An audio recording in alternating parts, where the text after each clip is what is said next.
every time I want to make one of these, I'm like not in the best place to just like put my face on the screen. So it's just So I'm gonna have a pretty picture. I'm gonna have a pretty picture in place of me for the time being.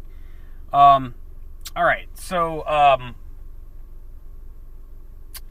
you're all probably wondering why so much of my channel is dedicated to like putting my D&D games out there. Or you're not. More likely you're not. But I'm going to talk to you about this anyway. The reason why is, well, first of all, here, if you are wondering why I'm putting my D&D games up on YouTube, your first guess is probably, oh, this guy's trying to be Critical Role. This guy's trying to be Matthew Mercer, and he ain't got a budget. And you're correct. But here's the thing. It's I totally, like, if I had a studio like he does, and I could get all my friends in one spot, and we could play D&D in like some kind of like castle-shaped studio, and just hang out and have special effects and like add, fuck yeah, if I had that kind of money backing me up and like help me make a show, most definite. But I do not have that. But let's talk about Matthew Mercer for a minute. I love Matthew Mercer. I love Critical Role. I love what they do. And yes, I would definitely encourage you to watch them and check them out. I also like other channels that also put up their D&D or role-playing content online. I'm subscribed to the World of Darkness channel, which does LA by Night, and basically does their awesome Vampire the Masquerade content. That's worth your time and worth checking out. I definitely recommend Man Shorts, the guys that do like the various editions of D&D. They put their D&D games out there and online, and they're really good. But here's the thing. Well before Matthew Mercer even had a glint of putting his D&D games online, even before it was an idea in his head, there were two people that put their D&D games online that inspired me. And they both worked for the same company that has recently been exposed to be a giant pile of garbage, but was really influential in the internet and really fairly awesome, pun intended, back in the day. And that, of course, is Spoony, or also known as Noah and Twyler, and Lordkat, also known as Jason Palara. Both these guys were major contributors to Channel Awesome, that guy with the glasses.com. Spoony, of course, did the SWAT videos, the Final Fantasy VIII review, Brown History Month, Red Brown stuff, all that stuff. He's also, he was well known for all those awesome videos he did, and he was also well known for having a giant meltdown and kind of going crazy, and which is unfortunate and kind of still persists to this day, unfortunately. I was a big fan. And I still argue a lot of his classic content stands the test of time. And then we have Lordkat, Jason Palara, who basically was best known for Until We Win, where he would take classic video games of my generation and play them until he wins. And he then famously left Channel Awesome early on, but maintained a lot of friendships with the people there, and basically focused on his own live stream, and would do shows like Drop Dead Cynical, Lordkat Live, things like that, and also famously called out a lot of the stuff going on at Channel Awesome, in particular Spoony, in which he said things like not the nice things about the guy at the time, but at the same time, like, given the stuff that Spoony got up to, I don't 100% blame him. Anyway, both of those guys at one point put their D&D content online, and that is where a great deal of my inspiration to do what I do comes from. Basically, in the good days of Channel Awesome, when all these people were friends, they got together at MagFest. MagFest is probably, especially, I've got a lot of the old footage of when they hung out together at MagFest, and you could probably accurately say that MagFest is some of the happiest that I think the Channel Awesome people were around each other and as a company. They all got together, they would do crossover videos, they would just kind of hang out and just like have fun, and you got the feeling that pretty much everybody there was getting along and having a good time. for the most part. Again, there's a lot of fucked up stuff has come out, in recent years. But just the MagFest stuff is the moment where you really felt that they were really getting along as a community, and their fans were right there with them, and a lot of good times were happening. So anyway, and Spoony was really, really popular, and Spoony was kind of the king of the nerds, and Spoony talked about like D&D and very, very, about how awesome it is, and I agree, it is. I agree with him on that.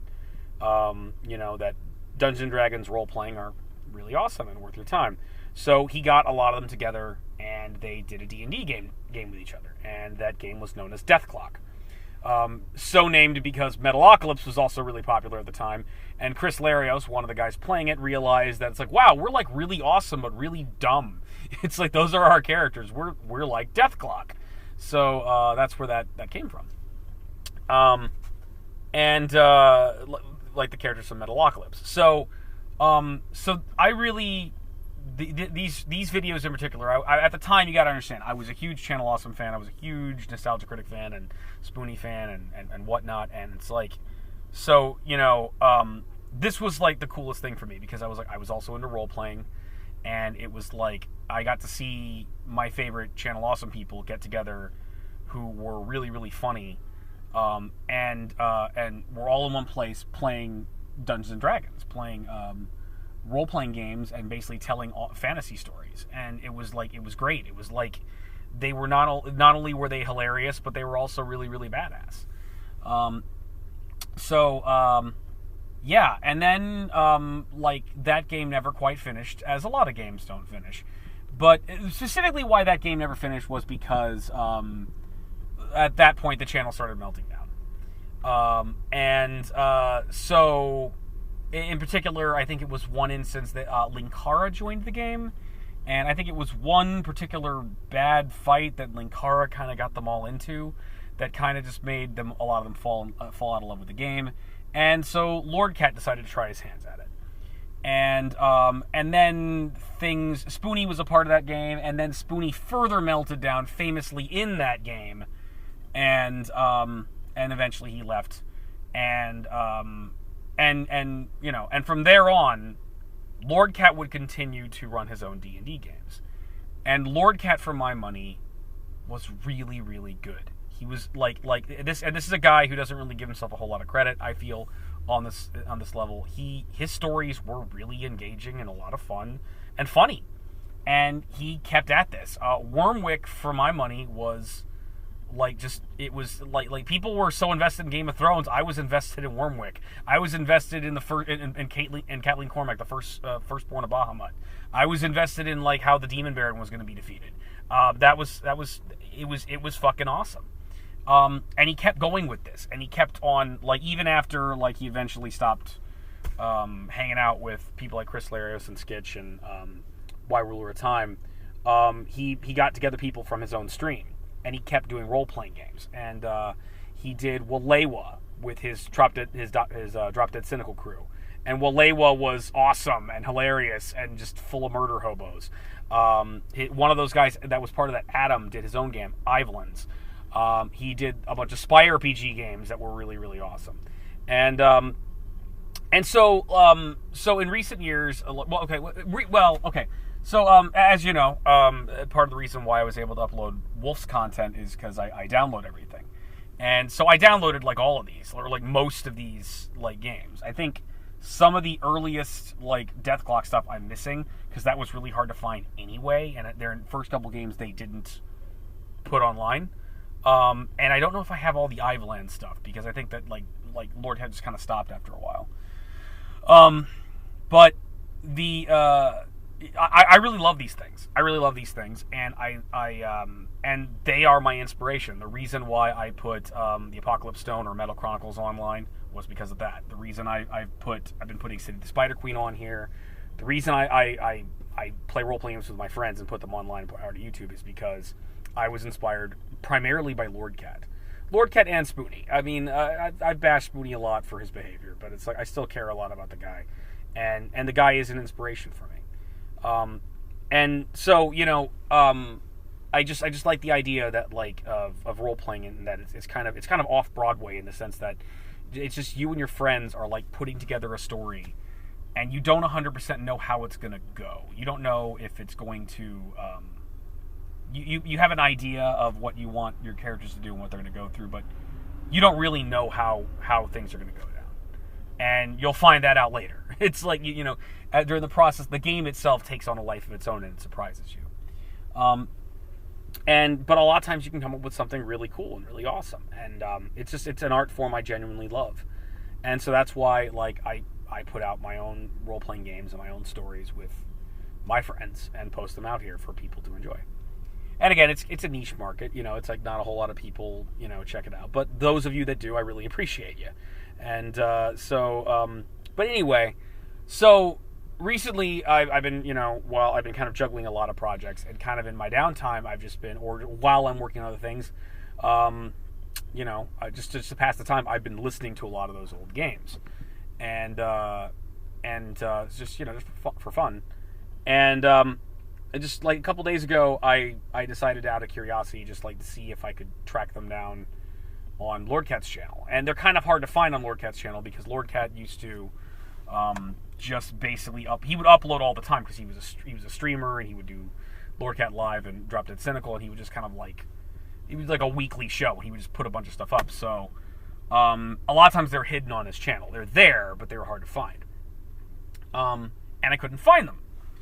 And so the story here is a couple things. One, okay, for Spoony's meltdown has been well documented, and Spoony doesn't really do much anymore. Spoony still does live wires and like Let's Plays, but you know, he had the big meltdown, and he's kind of never recovered from it, unfortunately. And I hope he does one day. But you know, yeah, and those Deathblock games were basically done on Lordkat's channel anyway. But like, you know. Yeah, Spoony's still very messed up at this point, and he's not really, he's mostly just doing his live wire, you know, Let's Plays, which are not for me, especially largely it's because it's him.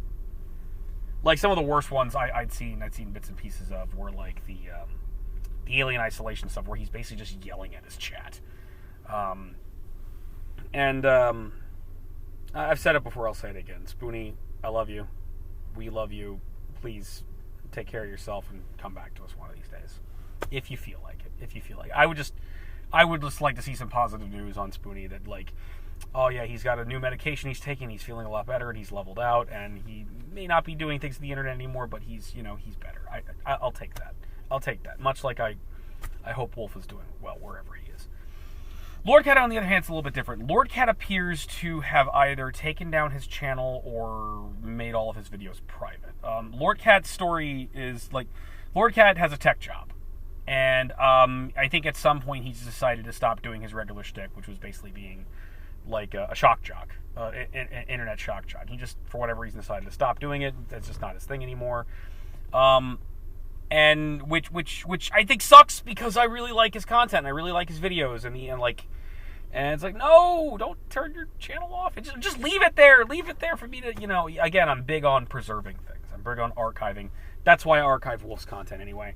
And even then, it's like his stuff those games are out there, but they're hard to find. So I figured, since I'm already archiving Wolf's stuff, I should archive this, because it means a lot to me. So a little update on the Word of Wolf archive. I'm basically done. I've basically uploaded everything I can find.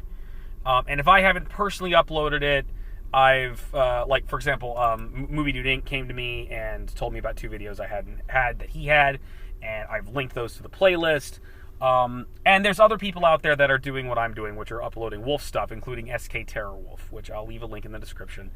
He's really good. He's got a lot of the stuff. He's got a lot of the stuff that I initially got like blocked for when I put up, and I think he took them off of BitChute, and he was able to avoid the copyright strikes and things like that. And he's got them up, and he does a really good job. So, I mean, if you want to find Wolf videos, we pretty much got everything that we could get. Again, there are many videos that we didn't get. There's like some of the stuff where I think like the one that he talks about how he really liked Infinity War and Endgame. I don't have that one. A lot of his older stuff I don't have, unfortunately, because I didn't watch it the first time. If I had known he was going to just get depressed and burn his channel, I would have downloaded everything he had. I didn't know he was going to do that. And on top of that, I wasn't really, I didn't really know he existed until I listened to his Last Jedi review. And then I found out this is a pattern of behavior with Wolf, is where it's like he'd had a channel before that he'd worked on like since he was 15 years old, and then he like deleted that entire channel, and then he did this again, and he stopped his channel. Then he came back as a variety of rage, and a lot of this stuff happened. So it's like, but the point is that everything that I think that I've been able to find and other people have been able to find, it's up, it's online right now. I'm still thinking about like updating the playlist a little bit here, but we're basically caught up on Wolf. If I don't have something, check out SK Terrorwolf. SK Terrorwolf probably has it. We're good to go there. So I'm still gonna work on that a little bit, but not as hard as I've been working on it, because I think we basically got pretty much everything. We're pretty good on that. I've decided I want to start archiving Spoony's Death Clock game and pretty much all of Lordkat's role-playing games. This is like, for those of you who are interested in like where my inspiration comes from, this is where it is, and I highly recommend all this stuff, with a couple of caveats. Yeah, I really enjoy it. I'm going to upload, kind of in no particular order, pretty much all the role-playing games I have from them available. It's going to take a little time for it to get all out there. I'm going to try and start with Death Clock, at least the earliest Death Clock video I have. It's going to be a little difficult for me to get the exact order. I want to go in order if all possible, but it might be a little bit difficult because at the time, especially, I was just kind of grabbing them randomly, and a lot of things I have aren't like properly labeled. I'm going to have to go through it, is what I'm saying. But again, for all the reasons I like this stuff, I recommend this stuff. It's great to listen to while you're doing other things. You can work out to this stuff. You can, like, while you're doing work in the background, you can just play it and listen to it. It's really good radio. They tell these really badass fantasy stories that are also hilariously funny. And they're really, really good. But there's a couple of caveats that I'm just going to warn you about right now. Death Clock, and in particular, Wormwick, which is one of my personal favorite campaigns, have one glaring effing problem that's going to come up, and I can't wait to see you talking about it in the comments. It's done in 4th edition. What does that mean? 4th edition, again, role-playing games constantly upgrade and update themselves. 4th edition sucks. 4th edition really sucks. 4th edition, it's role-playing in general. 4th edition Dungeons & Dragons, excuse me, was trying to be like an MMO, and was trying to, like, they just really overcomplicated the combat, like, to an absurd degree. And so, like, they really just made the combat just, like, ridiculous and, like, needlessly complex and weird. And so, as another role player commented, Puffin Forest, who I'm also a big fan of, Puffin Forest, his sum of D&D is very simple. Oh, yeah, 4th edition. Yeah, like I remember one game we played where we fought goblins for 8 hours. Yeah, that's 4th edition. It's like, when you're role-playing, everything's fine. When you're telling a story, everything's fine. And then you run into combat, and you're there for 8 hours with one group of low-level fucking monsters. It's bullshit. I'm very,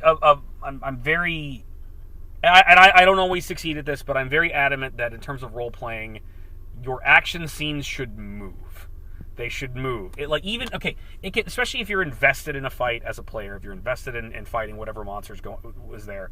Yeah, like, combat can still take a long time. But man, oh man, 4th E takes it to just unreasonable levels, because everybody has, like, these really complicated fucking powers that, like, cause characters to shift and to move, and it just takes forever, and there's not really any benefit for it. The combat in 4E really, really sucks. You can kind of just count on when ever combat happens in Death Clock and Wormwick that Death Clock was really badass, and the heroes of Wormwick were really badass, and and that's about it. It's hands down going to be the roughest part. But even, again, it's the type of thing when you can kind of play in the background and just listen to, or play video games too and things like that, and it's not that bad. And if you get through it and you get to, like, the goofy stuff and you get to them, like, talking and the story, it's well worth it. It's well worth it. So that's going to be a big thing for a while. As time goes on, and Lordkat starts branching off into the Falroas campaign, and then right around the time he does the one-shot, quote-unquote, it's not really a one-shot, but right around he does the Tomb of Amidar campaign, he starts getting away from that. Tomb of Amidar is one of my personal favorites that he did, where initially it was supposed to be a one-shot where he had a bunch of people from his stream going through this trap-laden nightmare dungeon that he'd created, and it winds up turning into this awesome science fiction crossover comedy, and in which they exclusively avoid combat, because he did make it in 4E, but then he decided, yeah, I'm not going to throw a lot of combat at you, because he basically said he really hates 4E combat, and I can't blame him. And they avoided it, and it wound up being really, really good, and it worked out really, really well. And from there on, they basically exclusively used 3.5. And especially they brought in Adam, who is a role-playing god genius. Oh my god, the kind of bullshit Adam is able to build, I didn't know was even possible. But it harkens to my theory that you can do anything and build anything in 3.5. And that's where Walewa comes in. Walewa, the combat's no longer a problem. Most of Walewa is the adventure and the weird, crazy, or horrible things that the characters are doing, because they are kind of more or less villains. The Walewa game is really, really excellent and really, really awesome. And they kind of refined things once they started using 3.5 exclusively. Also, in particular, is Spy RPG, which is the derpiest derp that ever derped, and it's awesome. So anyway, this is something I'm going to do, and I hope you enjoy it. I hope you get this is partially because it's I realized that I'm sitting. I was listening to this stuff the other day, and I tried to find it online, and I realized I'm listening to something that I absolutely adore, for my own fun, and no one else probably even knows this stuff exists anymore, because it's lost. It's basically no longer. You can't find it anymore. So I wanted to basically put it out there for you guys to enjoy. I want you guys to listen to this. I want you guys to enjoy it. I want you to see where my inspiration came from. I want to give it a home and an archive, much like I've done for Wolf's content, and especially because I feel like it's not that it's impossible to find online, but it's really hard to find online. And I want to give it a home on YouTube where it can be regularly found, because it was on Lordkat's channel, but Lordkat's more or less scrapped his channel too, because I don't think he's interested in it anymore.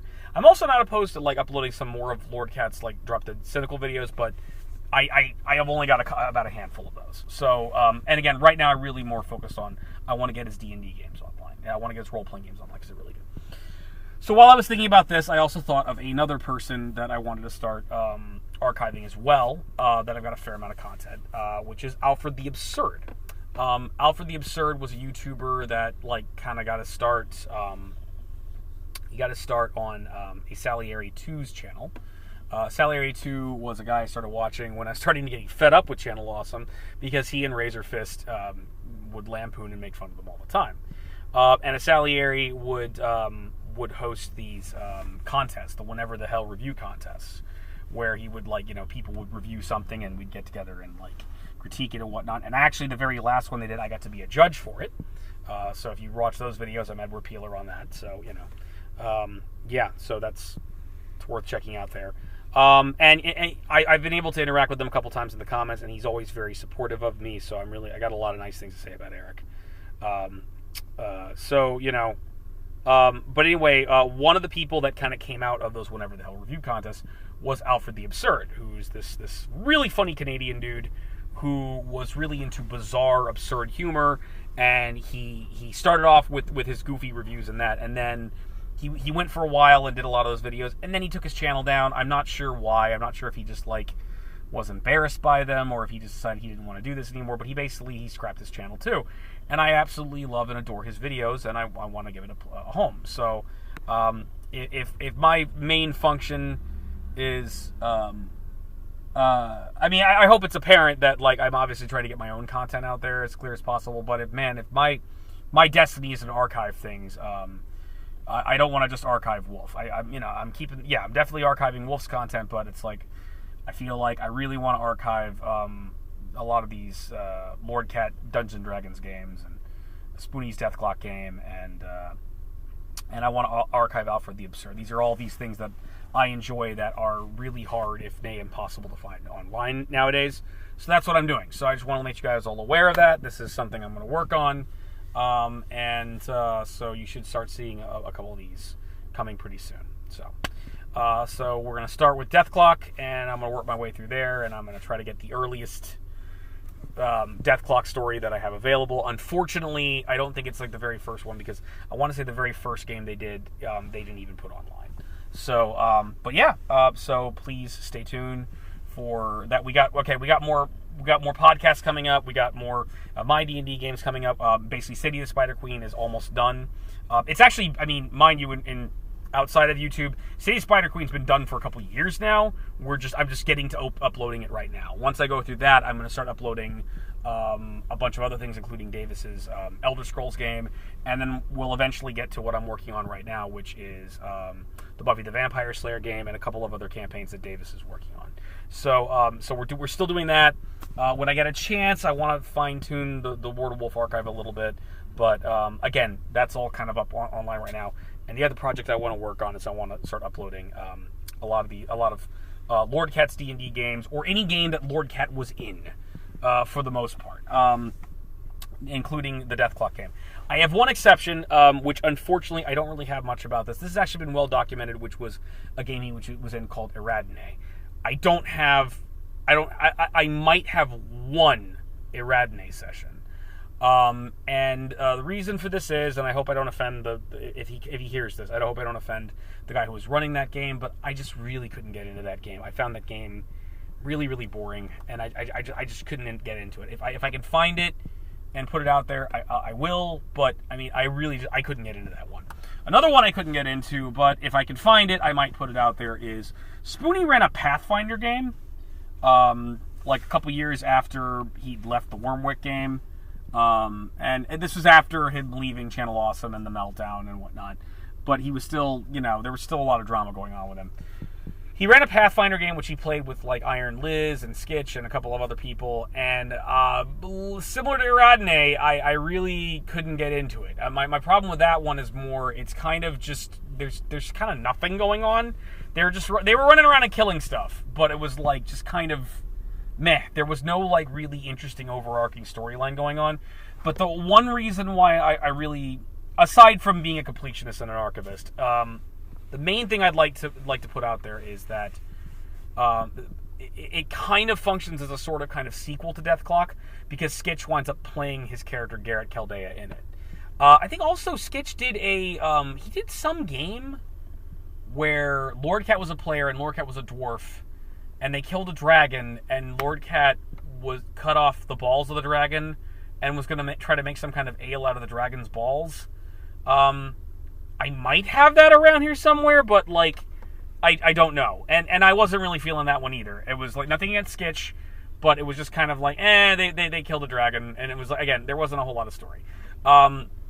Meanwhile, Skitch also did the Tomb of Horrors run that Channel Awesome did, and I have that, and I will be coming up online, because especially you want to see the Channel Awesome people like butting heads, have them do it in the most infamous dungeon in all of D&D. It's like, I didn't even know what the Tomb of Horrors was until I saw this thing.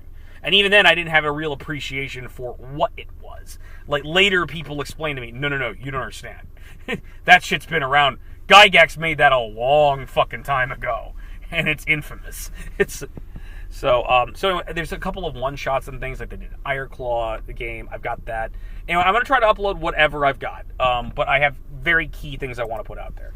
Eradne, I just wasn't feeling, but if I can find the one or two like Eradne things I've got, I'll put it out there.